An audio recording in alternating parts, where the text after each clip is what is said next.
So traditionally, when a customer is looking to adopt new technology, they'll look at something like a Gartner Magic Quadrant, and they'll have a market perspective that will say who the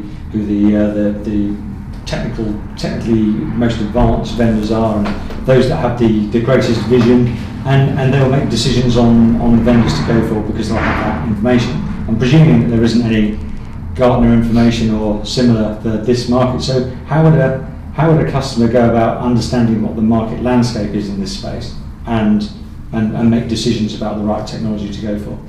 So it's a very changing landscape as containers and microservices get to be adopted more by enterprise type of customers. So if you look at a couple of years ago, as we were first coming out to market, it was very much led by community. So open source based stuff, community was driving very technical organisations whose whole business is technology.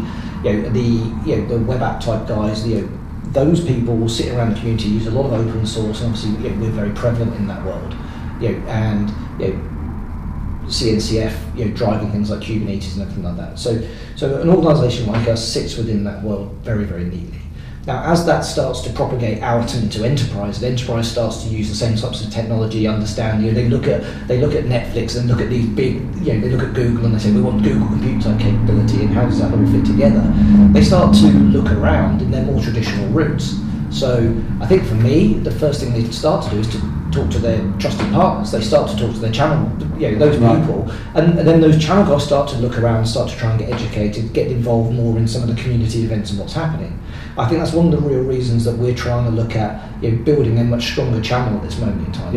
Trying to empower channel to understand this world a lot better, and to make sure that we can be a strong partner to those guys to help us with the enterprise customers who are really trying to make sure that they understand how to use this better over the next 5 or 6 years. That's great, thanks. And one of the other questions that I think is quite relevant is from your experience in dealing with end user customers and they're resolving their challenges. What's the biggest value that Sysdig can bring to a Red Hat OpenShift deployment?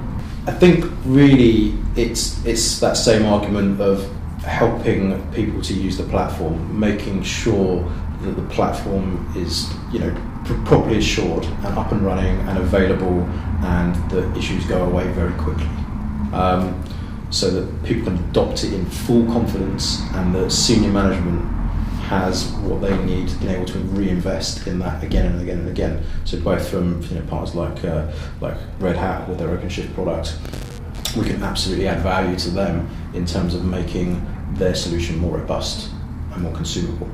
And for our customers, it's basically making sure that other than the adoption and the uptime, it's about maintaining the costs and understanding that they are investing in the right areas of that platform, and if they need to bring in a consultant from one of the vendors, or if everything's working okay, or is there licensing where it needs to be, goes back to the utilization. If they're overutilizing certain hosts, maybe they need to buy more licenses. Maybe they're underutilizing and they've overspent and they can scale back a little bit.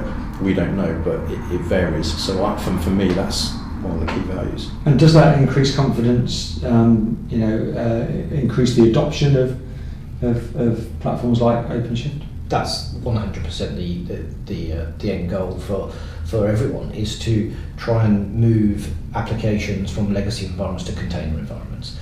Whole-scale lift and shift is what people are trying to get to, and applications are not necessarily built to run in those environments. If you can understand why they're not functioning correctly, you're not blaming the platform, you're looking at actually just trying to optimize something onto the platform.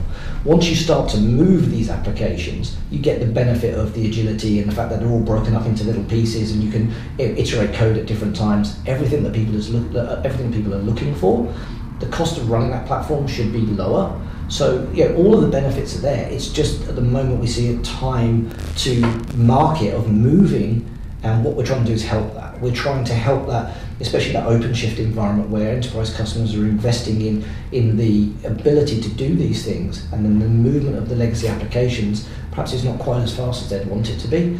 Sysdig is a real way to help move those. It gives that assurance, gives that confidence, gives you all of the metrics you need to understand, and also de-risks everything. That's really important to make sure that everything in that environment is going to work the way that the old world worked, and you've got all the benefits that are aligned to it as well. I mean, there's some probably quite detailed technical things, but probably could just shove a couple out quickly. I guess just to agree with the fact that what we're seeing is people getting confidence in the platform. So it's all great setting a platform, but you don't always get into visibility into how that platform's actually operating. Are you to get into some detail, are you consuming the right number of CPU cores? When you're one of the common things to do in certainly in OpenShift in the Kubernetes environment is to say that this physical or virtual instance has got 16 cores, but I want to reserve 15 cores for actually running the platform. I'm going to leave the other core for internal operations of that system itself, the operating system. Which means that traditional system will come along and say, you've got 16 cores. You can use all those 16 cores for your services. What we're doing is we're looking at it and saying, but you've only given 15 cores to your operating system, to your running containers. So suddenly you shifted the amount of resources down a peg, and suddenly your metrics can be way off. If you look at it from a traditional view, we're seeing a lot of people doing proper triangulated data centers. So one of the problems with traditional DR is active passive. You lose 50% load is gone, and you've got no remaining resiliency. So we're seeing people triangulate 3 data centers. First of all, you split your overhead, so it's 60. You get into the level of needing 66% as your upper threshold, and then if you lose a data center, you've still got that resilience left over. One of the problems with, one of the challenges you've got with, again, things like OpenShift, Kubernetes, those sort of things, is confidence in that platform. So you want to be able to tell people, yes, you can use up to 100% resources, but if you do that, you're going to compromise the availability. So let's rein that in and give you that visibility back to make sure that you can make educated decisions. We are going to buy new servers, we're going to spin them up right now, so let's push it over that 66% threshold so we can consume that, because I know in an hour's time I'm going to have more resources I'm going to stretch out. But you're not holding the business back. We've all been in the industry for a while. We all remember, okay, I've run out of resources, I need to make a server request. 6 months later, there's my server, let's go and install it. That's long gone. It's now a point of, I'm ordering a server, 5 minutes is gone, great, now I can provision onto it. So it's that dynamic nature that, again, all these platforms need to be able to react to, but also being able to make sure that that's dynamic, because your thresholds are constantly changing. It could be that you've got 5 servers today, 10 servers tomorrow, and 3 servers the day after. Your what looks full is constantly changing through that. You need a platform that's reactive to how you're flexing up and down. Right. Well, thank you very much for coming in. We've run out of time, but it sounds like we've just scratched the surface on how Sysdig can help to improve container environment. And we look forward to getting you back in again to talk a bit more about it. Thank you, Chris, Ed, and Tim. Thank you for having us. Thank you.